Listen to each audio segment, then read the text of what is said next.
Господине Гацов, кажете ми што мислите за мерката на владата за зголемување на акцизата за нафтата и нафтените деривати?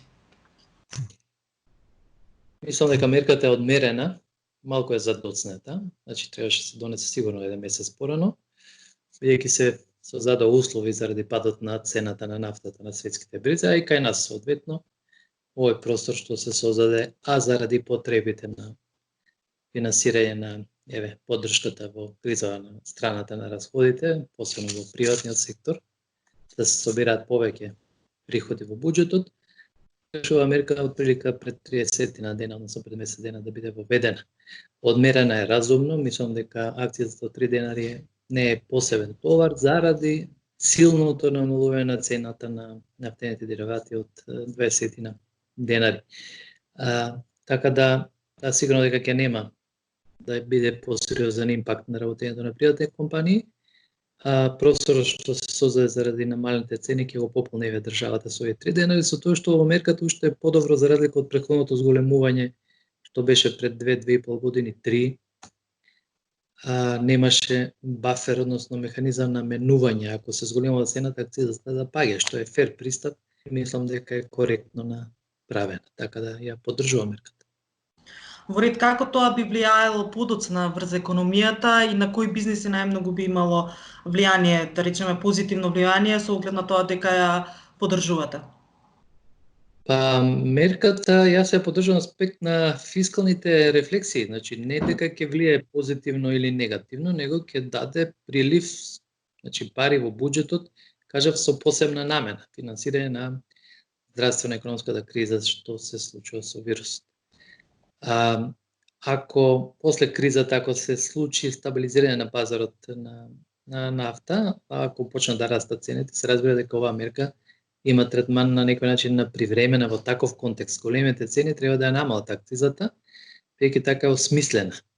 И ако заздравува економијата и потребата за екстерно финансирање зголемено, да кажем, на некој начин дополнително, ќе биде исто така намалено. Така да мерката полека треба да биде тргната од економскиот систем. Во оваа фаза мерката буквално речиси нема да погоди никого. Не за друго кажавме зашто просторот заради намалените цени сигурно е голем и нема да се одржи на трошоците на компаниите, бидејќи компаниите веќе на почетокот на годината сигурно не се надевале на таков драстичен голем пат на цената и мислам дека тука за овие неколку месеци на работење беа пријатно изненадени, да кажем, таквото движење на цените, зборам за транспортни компании и се разбира многу логично не потрчаа овие транспортни компании сите да ги намалат цените за 30% колку што падна цената на нафтени деривати, што е логично го претворија во профит. Можеле во тоа време, во такво време да имат профит, се разбира дека и ќе истрпат 3 денари во ситуација кога е потребно да се изфинансира, кажав, расходниот дел од трошењата на буџетот. Тогаш на што се должи ставот на опозицијата дека ваквата мерка ќе придонесе до тотален колапс на македонската економија? Мислам, зошто се таквите изјави?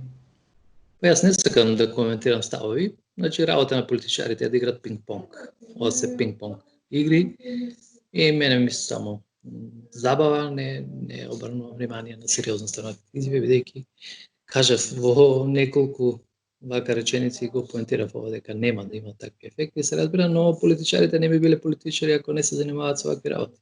Така да ги поддржувам, добро е вака за народ, интересно. Кажете ми како сте задоволни од досегашниве донесени економски мерки, значи зборувам глобално до сега што е донесено од страна на владата и дали имате некој предлог што уште би можело да биде како бенефит во овој период кој што ни следи? Значи има известна критика дека мерките се задоснети, тоа е од моја страна упатена критика, требаше малку порано, се разбира дека ние одмеруваме мерки толку колку што ни е силата.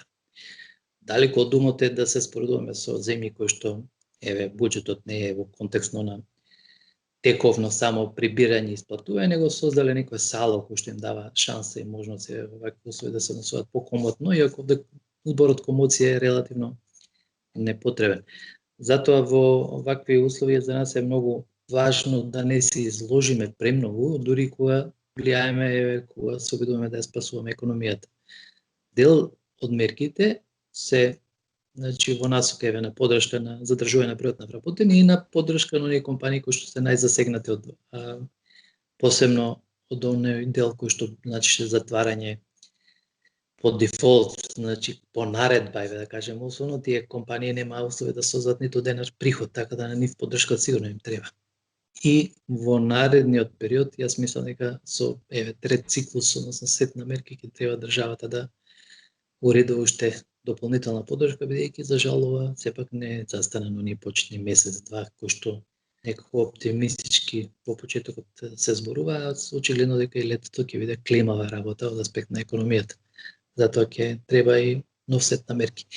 Подобрување може да има, веќе и комуникацијата со ММФ, со Светската банка се воспоставува и тие со своји механизми барања во координација со бизнис секторот наметнуваат некои други правила кои што значат олеснување, подобрување, механизам на невраќање, бидејќи беше нападнато на дека ова е форма на заем, треба да враќаме, иако не е точно, не е до крај точно, бидејќи има прецизно во кој износ и кога се враќа, значи доминантно не би се враќало, по исклучок би се враќало, меѓутоа за тоа да не зборуваме. Во контекст на финансирањето од Светска банка, од европски институции така натаму, ќе биде видоизменет механизмот на поддршка во смисла на олеснување, значи заселување, зголемување можеби на износот и така натаму, така да дадеме шанса на владата во наредниот период да го олеснува, односно да го подобрува овој механизам на поддршка.